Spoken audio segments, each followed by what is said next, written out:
Rumors are flying around social media that Marcus Rashford wants to return to Man United. And to be honest, I would take Rashi back in a heartbeat. I know how good he is. It wasn't me that rejected him and loaned him out. It was Ruben Amorim. But okay, wait. Rashford has just posted, "I love my life at Barcelona. Stop spam calling me Manchester United." Well, he shut down any and all rumors coming from our side. I definitely think it was the Man United board trying to spread these rumors to try and make Rashford come back. But why would he trade playing at Barcelona for Pedri and Lamine Yamal and instead come and play with us draw merchants? I mean, look at this. We've played 6 Premier League games so far, 5 draws. We barely know how to score. No surprises at all that Rashford wants nothing to do with us.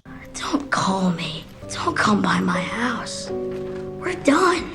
But saying that, I've been working really hard to try and fix the mess Ruben Amorim left us in. We've tried a variety of different tactics. Of course, we signed Baleba and Ian Matson. Of course, it had to be my luck that Baleba is somehow homesick, but it does look like he's fine now. On the tactics front, we struggled a lot earlier on. But now we've come to a conclusion that the 4-4-2, inspired by, of course, Sir Alex Ferguson, might be the play. But there's still a lot of work we need to do to make this work, maybe even make some signings. The money is there in the bank account, 61 million to spend, and I've been seeing some really good suggestions from you guys. But for now, we're still a while away from the transfer window opening. We've got to just survive in the Premier League first. Don't forget, our goal is to get a Champions League spot, win the FA Cup, without which there's a big chance I could just get sacked. Do you know what? Let's not set any lofty ambitions. Let's take things game by game. So I think our goal now is going to be by the 1st of November to try and break into the top 6. I feel like that's a reasonable goal. I mean, we do have some tough games, especially this one against Liverpool away at Anfield. But we got to start getting results if we want to make Man United great again. By the way, you guys have been extremely mean in the comments, man. Amorim, 4 games, 4 points, knocked out by Grimsby. S2G, 4 games, 4 points, knocked out by Barnsley.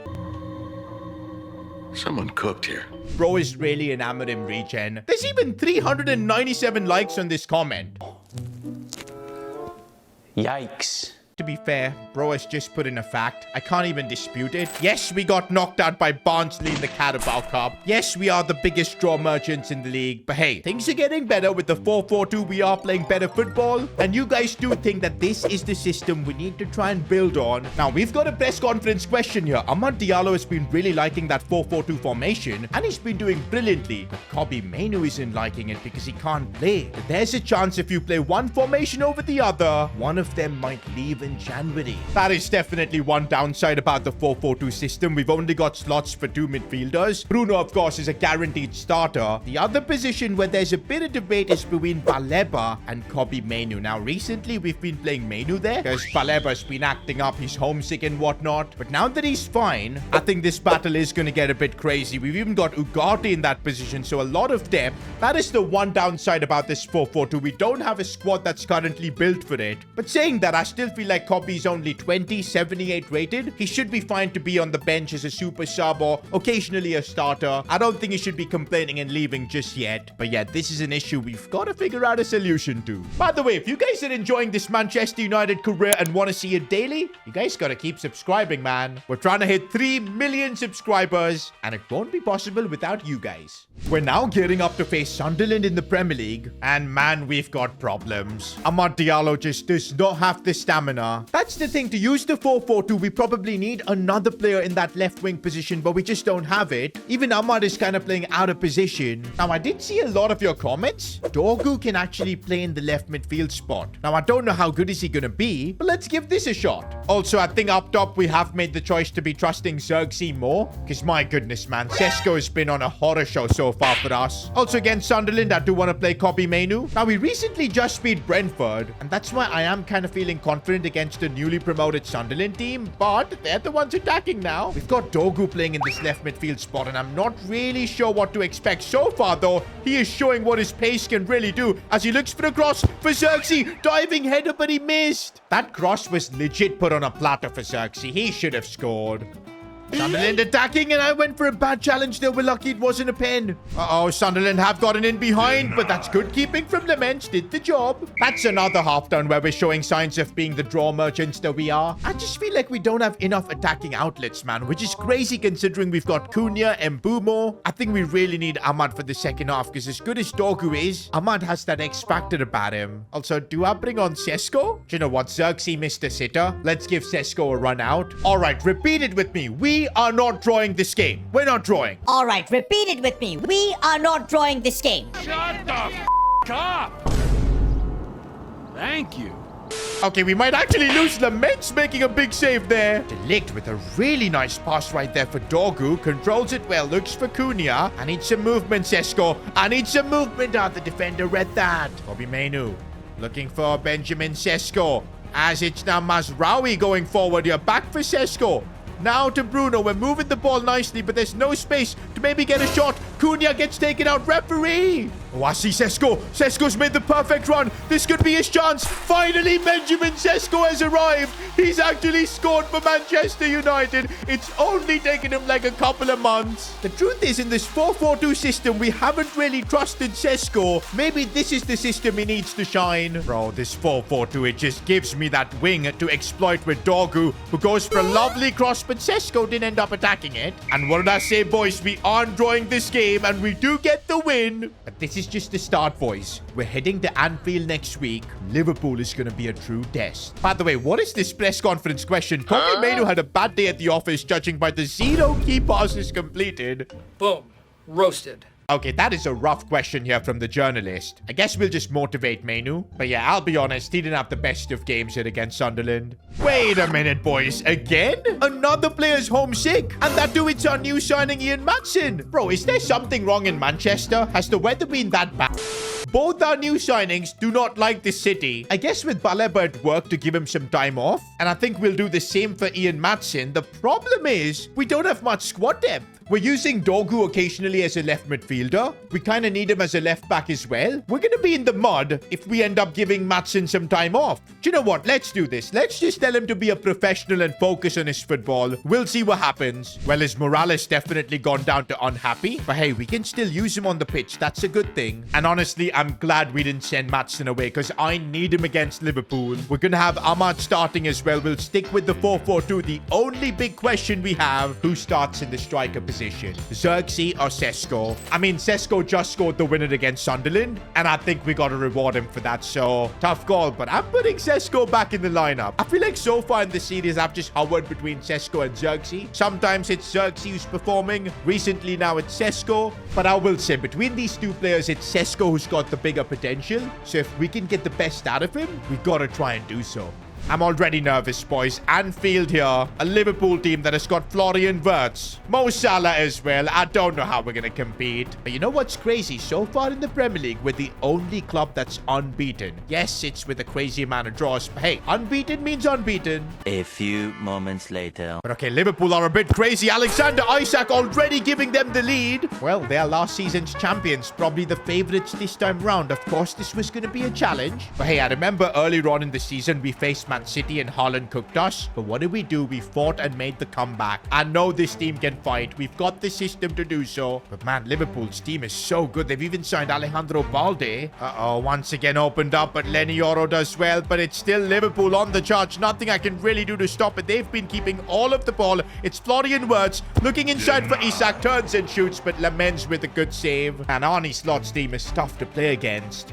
I think on the counter is where we'll have our best bet. Cunha needs to find Mbumo. Can he control it well? Oh, that first touch was lovely from Mbumo. Nope. He looks to find Sesko, which maybe was a mistake. Bro, we haven't even had the ball in this game. It's been that difficult. Liverpool have just outclassed us in every way. And now Frimpong has managed to pull through like that, and he almost doubled their lead. Do you know what? We got to make some changes. I'm bringing on Xerxes, Mainu as well. Some energy into the full-back spots too. But even with all those changes, we offered absolutely nothing. Liverpool at Anfield get the result. This definitely was a reality check that we're nowhere near the level needed to win the Premier League. But hey, at least with the recent few results, we've moved up to 9th. We've also now got our first defeat in the season. But wait a minute, our next game too is a difficult one against Brighton. They're second in the Premier League. Do you know what? I'm thinking of adapting the 4-4-2 because I'm starting to find a few weaknesses in it. I feel like the connection between our midfield and attack is often non-existent. So sometimes there's like a big gap. What if we switch to a 4-4-1-1? It's basically like a 4-4-2 up until the midfield, but in the attack, it'll switch down to having a cam and a striker, and we can then have Cunha play like a shadow striker. I think this might be able to get the best out of Cunha, and maybe we could see a better version of Sesko as well, playing as a lone number 9, the fox in the box. And another change I want to make to my build-up style is go to short passing. I think this way we can control the game a bit more, make those triangles on the pitch. Also, one thing we need to do is kind of train Ahmad to play that left midfield role, because that's where we've been using him. It'll take like 45 weeks, but we gotta do it. That is now officially the 3rd new tactical system we're trying. But hey, I'm sure this one's gonna work. I've got a feeling that we can get a good result here against Brighton. By the way, we do need to keep an eye out on Brighton's Mitoma. He could potentially be a transfer target for us. Sesko holding the play up, looking nice as now we find Mbumo. Oh, the turn there, the pace there, but Mbumo's finish. Rowe did everything right up until the final third. Bruno Fernandes dictating the play from deep. Back for Bruno. This is looking nice. If he can maybe find a bit of space, maybe Bruno could himself unleash an effort. But he's going to pass for Mbumo here, who's got that change of pace. Still Mbumo. Lovely cross. Sesko bicycle kick. That would have been the dream. Uh-oh. Now on the other end, we've been exposed here. This is really bad as Laments just didn't move. Brighton have taken the lead. So on one end, Sesko could have scored a wonder goal, and instead we're 1-0 down. Cunha does really nicely there, but he needs support. Baleba is providing it. Now Mbumo looking for Cunha.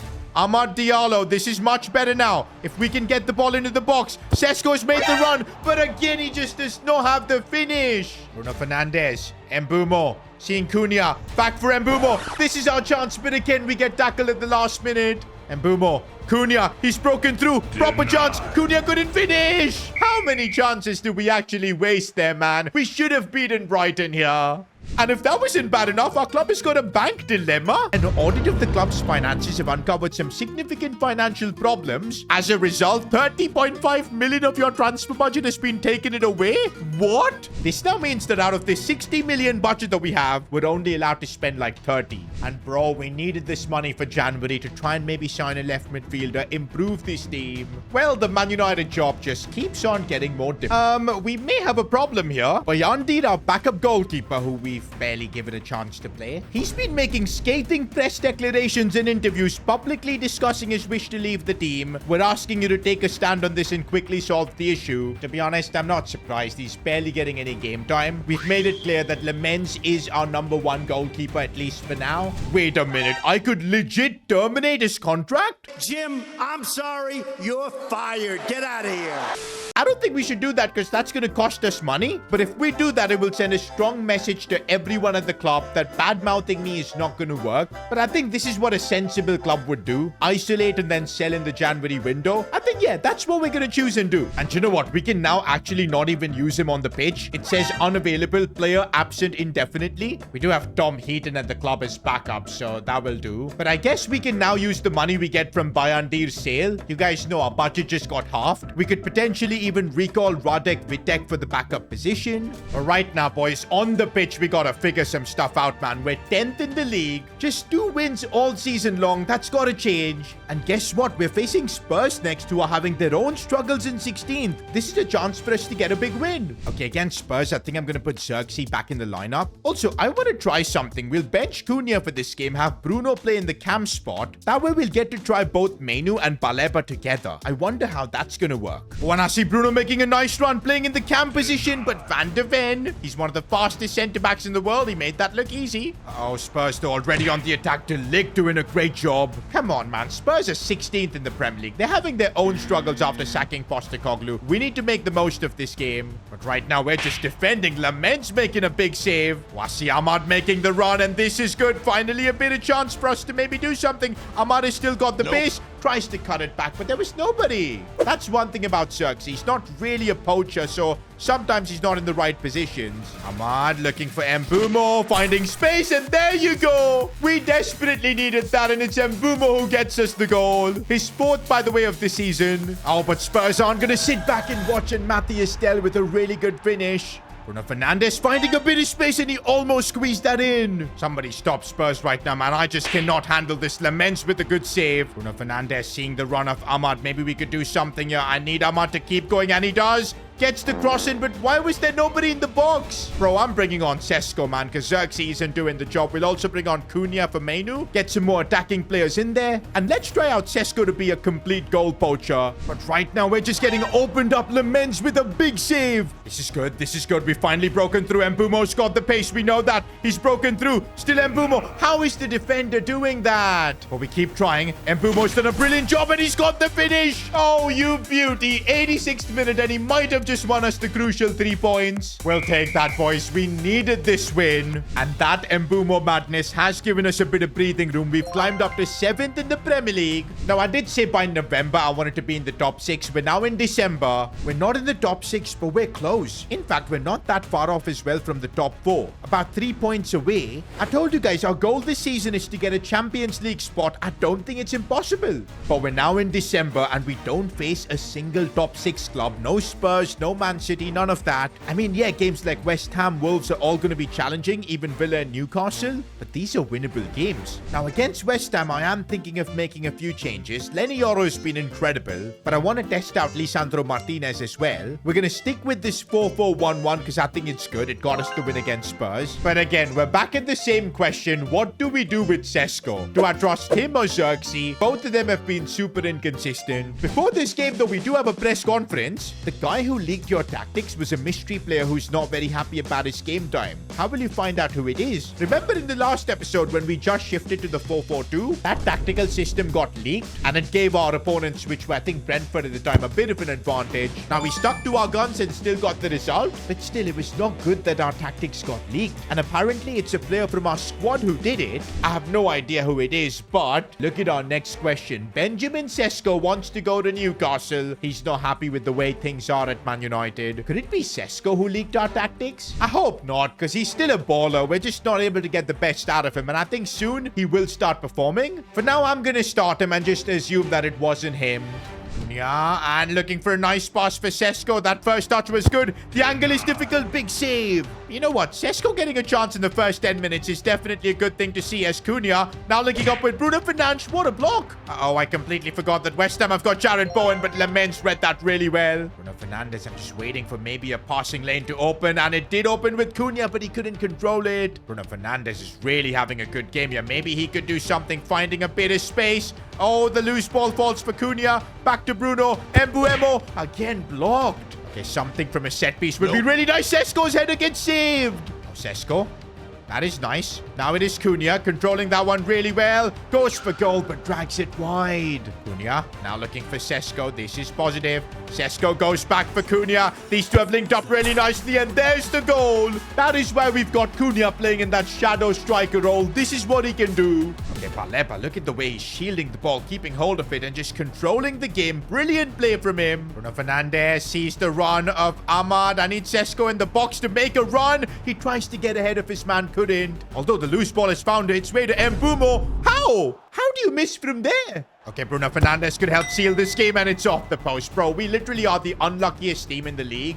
Finally, Sesko gets it, holds it up nicely, links up well, and then the first touch was so bad, but surely Cunha, oh my days, if he would have missed that open goal, we would be having big conversations here. We end up beating West Ham 3-0, and this is exactly the kind of result we needed. Okay, wait a minute here. Again, Baleba is having an issue. This time it doesn't seem like homesickness. He just wants a leave of absence. I really need to take a day off to deal with an urgent family issue. Do you know what? It's just a day off. There are certain things bigger than football, absolutely. I don't mind that. He's got gotten over his homesickness by the looks of it, so we let him have a leave. He will miss this game against Bournemouth, but I think we've got Menu, so we're fine. Also, I want to continue using Sesko up top because I feel like he's forming a bit of a connection with Cunha. Actually, boys, Cunha in this cam role has just improved so much. Look at the way he was able to find Ahmad there as we look to find Sesko, who should have done better. Uh-oh, now we've given away a chance here for our opponents, and what a banging finish from Bournemouth. I guess we are missing Baleba. Bruno Fernandes, I see that run being made by Amad Diallo. It's brilliant. He tries to square it, which I think was the wrong play. Yo, Bournemouth are giving us a proper fight, man. We're struggling defensively, and De Ligt does a good job. On the attack we go to try and make a comeback. Here's Mbumo looking to open up some space. Does so, but again, couldn't find the finish. But yo, Mbumo this episode, he's been everywhere. Probably our best player. As we look to find Sesko's turn, this man. Oh, for a second, I thought the real Sesko had arrived. Ahmad looking for that cross for Benjamin Sesko. It's off the crossbar, and on the rebound, he couldn't attack it. Bro, I feel like something is wrong with Sesko. He is so unlucky. But okay, Ahmad has broken through. Ahmad has broken through. He squares it for Sesko. There was no way he was missing that tap-in. I am feeling relieved that he's actually scored. Now Cunha's breaking through as well. Could help us score, and that's exactly what he's done. The emergence of Cunha now in that cam position needs to be studied. With the win secured against Bournemouth, we're now so close to being in the top 4. 5th right now, just a couple of points off Aston Villa. And honestly, it looks like we finally found a set of tactics that really work for this team. The 4-4-1-1 with the short passing, the high pressure, everybody's playing in roles they understand. It's working. It's really, really working. By the way, look at the top scorers in the Premier League so far. It's Trossard with 12. Ollie Watkins is there. Isak is there. And this kind of sums up one of our problems. You got to scroll way down to find a Man United player, and it's Cunha, who's only recently started scoring. There is so much we need to address once we make it to the January window, but it's such a shame the board has nerfed us, man. We're only going to have 30 million. Let me know in the comments if you lot have any ideas on what we should be doing. But one thing's for sure, there are going to be some signings. Click here to continue watching.